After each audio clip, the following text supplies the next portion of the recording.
ধরুন হঠাৎ এক সকালে ঘুম থেকে উঠে আপনি শুনলেন ভারত আর পাকিস্তানের মধ্যে যুদ্ধ শুরু হয়ে গেছে। টিভিতে যুদ্ধ বিমান উঠছে, মিসাইল ছোড়া হচ্ছে, চারিদিকে আতঙ্ক। এই দৃশ্যটা এখন আর কল্পনা না, সীমান্তে বর্তমানে এটাই বাস্তব। এই ভিডিওর মাধ্যমে আমরা খুঁজে বের করব ভারত পাকিস্তানের যুদ্ধের আসল ইতিহাসটা কি, আজ পর্যন্ত ভারত এবং পাকিস্তানের মধ্যে কতবার যুদ্ধ হয়েছে, যুদ্ধের ফলাফলই বা কি হয়েছে, জানবো আজকের এই প্রতিবেদনের মাধ্যমে। এই ভিডিওটা শুধু ইতিহাস নয়, এটা একটা সতর্ক বার্তা যা আপনার আমাদের সবার একেবারেই জানা প্রয়োজন। তো চোখ বন্ধ করবেন না, সত্যিটা জানুন, কারণ আমরা সকলেই আমাদের দেশকে আমরা ভালোবাসি, আমরা গর্বিত, আমরা ভারতীয়। পৃথিবীর সকল দেশের ঊর্ধ্বে আমাদের দেশ। আমরা ভারতীয় জনগণ হিসেবে এই ভিডিওটি আমরা অবশ্যই দেখব, কারণ এটি দেখা প্রয়োজন। আমি জানি আপনারা অনেক ভিডিও দেখেন, কিন্তু আপনাকে কথা দিচ্ছি, এই ভিডিওটি দেখার পর ভারত পাকিস্তান সম্পর্কে আর কোথাও গিয়ে আপনাকে ইতিহাস দেখতে হবে না। কখন কি কিভাবে হয়েছে সব কিছু এই ভিডিওতে আলোচনা করা আছে, এই ভিডিওর মাধ্যমে আলোচনা করব। তাই আপনাদের কাছে একটাই রিকোয়েস্ট, একটাই আবেদন, এই ভিডিওটি প্রথম থেকে শেষ পর্যন্ত দেখতে থাকুন। চলুন ভিডিওটি শুরু করা যাক। 1947 সালে দেশ ভাগ হলো। ভারত আর পাকিস্তান আলাদা হলো ধর্মের ভিত্তিতে, কিন্তু যেই দেশ ভাগ হলো সেই মুহূর্তেই শুরু হলো রক্তপাত। কাশ্মীর তখন ছিল একটা রাজ্য, যার রাজা ছিলেন হিন্দু, যেনার নাম ছিল মহারাজ হরি সিং, কিন্তু জনসংখ্যা ছিল বেশি মুসলিম। পাকিস্তান বলল কাশ্মীর তার হক, আর ভারত কাশ্মীর নিজের মধ্যে আনলো। এটা নিয়ে শুরু হলো 1947 সালের প্রথম ভারত এবং পাকিস্তানের যুদ্ধ। পাকিস্তান প্রথমে আউটসাইড মিলিশিয়া দিয়ে কাশ্মীরে ঢুকে পড়ে, পরে ভারত সেনা পাঠায়। শেষ পর্যন্ত যুদ্ধবিরতি হয় এবং জাতিসংঘের হস্তক্ষেপে কাশ্মীরকে দুই ভাগ করা হয়, এক ভাগ যায় পাকিস্তান এবং আর এক ভাগ ভারতের অংশে।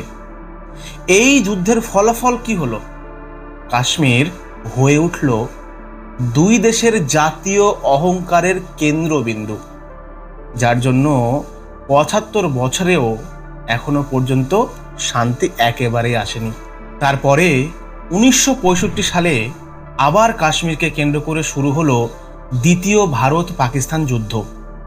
পাকিস্তান অপারেশন জেব্রাল্টার নামে একটি পরিকল্পনা নেয়।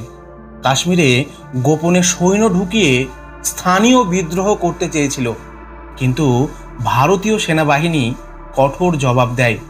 লাহোর পর্যন্ত ভারতীয় সেনা পৌঁছে যায়, দুদেশের হাজার হাজার সৈন্য মারা যায়।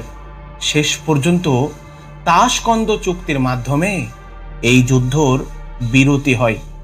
তাশকন্দ চুক্তি সেটা আবার কি? তাশকন্দ চুক্তি হচ্ছে 1966 সালের 10ই জানুয়ারি উজবেকিস্তানের রাজধানী তাশকন্দে ভারত ও পাকিস্তানের মধ্যে যে যুদ্ধ চলছিল, বা 1965 সালে যে যুদ্ধ শুরু হয়েছিল, সেটারই বিরতি হিসাবে এই তাশকন্দ চুক্তি। দুই দেশের মধ্যে শান্তি স্থাপন করাই হলো এই তাশকন্দ চুক্তির মূল কথা। এইবার যুদ্ধ হলো আরও একটা কারণে, পূর্ব পাকিস্তানের বিরুদ্ধে। 1971 সালে পাকিস্তান নিজ দেশের পূর্ব অংশে, যা আজকের বাংলাদেশ, সেখানে গণহত্যা শুরু করলো। প্রায় 1 কোটিরও বেশি মানুষ ভারতীয় সীমান্তে আশ্রয় নেয়। ভারত বাধ্য হয় হস্তক্ষেপ করতে। এটা ছিল ভারতের নৈতিক এবং কৌশলগত জয়। ভারতীয় সেনাবাহিনী পাকিস্তানকে পরাজিত করে, আর সৃষ্টি হয় স্বাধীন বাংলাদেশ। এই যুদ্ধ শুধু ভূখণ্ডের লড়াই ছিল না, এটা ছিল মানবতার জন্য যুদ্ধ। এবং এই যুদ্ধে পাকিস্তান তাদের পূর্বাংশ অর্থাৎ আজকের বাংলাদেশকে হারিয়ে ফেলে। পরবর্তীতে আবারও কিন্তু যুদ্ধ হয় 1999 সালের মে মাসে, যখন দুই দেশ পরমাণু শক্তিধর। তখন ভারত পাকিস্তানের মধ্যে শুরু হলো তৃতীয় যুদ্ধ।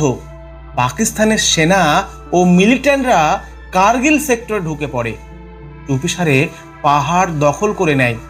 ভারত বুঝতে পারে এবং শুরু করে অপারেশন বিজয়। পাহাড়ের চূড়ায় যুদ্ধ ছিল ভয়ঙ্কর, তাপমাত্রা -20°C, অক্সিজেন কম, কিন্তু সৈন্যরা 1 ইঞ্চিও ছাড়ে না। শেষ পর্যন্ত ভারত জয়ী হয়। এই যুদ্ধ প্রমাণ করে যুদ্ধ মানেই পরিণত নয়, বরং দুঃখের গল্প আর প্রাণহানি।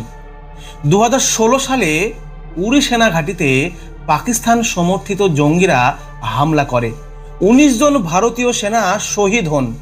ভারত সেই রাতে সার্জিক্যাল স্ট্রাইক চালায়, লাইন অফ কন্ট্রোলের উপরে ঢুকে জঙ্গি ঘাঁটি ধ্বংস করে দেয়। 2019 সালে পুলওয়ামায় আত্মঘাতী হামলায় 40 জন সিআরপিএফ জওয়ান নিহত হন। ভারত এইবার বালাকোট এয়ার স্ট্রাইক চালায়। এটা ছিল প্রথমবার ভারতের যুদ্ধ বিমানের সরাসরি আক্রমণ পাকিস্তানের উপরে, একদম ভেতরে গিয়ে আক্রমণ করে আসে। এরপর 2 দেশের বিমান মুখোমুখি হয়। ইয়ং কমান্ডার অভিনন্দন পাকিস্তানে বন্দী হন, পরে ফেরত দেওয়া হয় তাকে। 2025 সালের এপ্রিল মাস কাশ্মীরের পেহেলগাম জঙ্গিদের নৃশংস হামলায় শহীদ হন ভারতের 26 জন নাগরিক। দেশ শোকাহত, কিন্তু চুপ ছিল না। অপারেশন সিন্দুর এয়ার স্ট্রাইক করে ধ্বংস করে দেওয়া হয় 9টি জঙ্গি ঘাঁটি পাকিস্তান অধিকৃত কাশ্মীরে। ভাবুন তো, যদি ভারত আর পাকিস্তানের মধ্যে পারমাণবিক যুদ্ধ শুরু হয়, স্রেফ একটার বদলে একটা পারমাণবিক বোমা, তার মানে হতে পারে লক্ষ লক্ষ মানুষ মুহূর্তেই মারা যাবে। বিশেষজ্ঞদের মতে মাত্র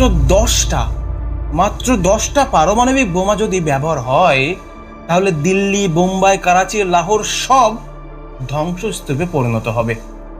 30 কোটিরও বেশি মানুষ ঝুঁকিতে পড়বে তাপ বিকিরণ আর ধোঁয়ার কারণে।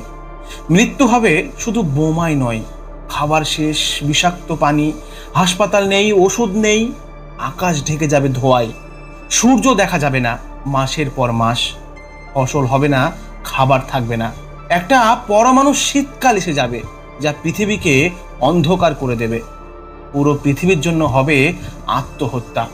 আমরা কেউ জিতব না, হেরে যাবে মানবতা।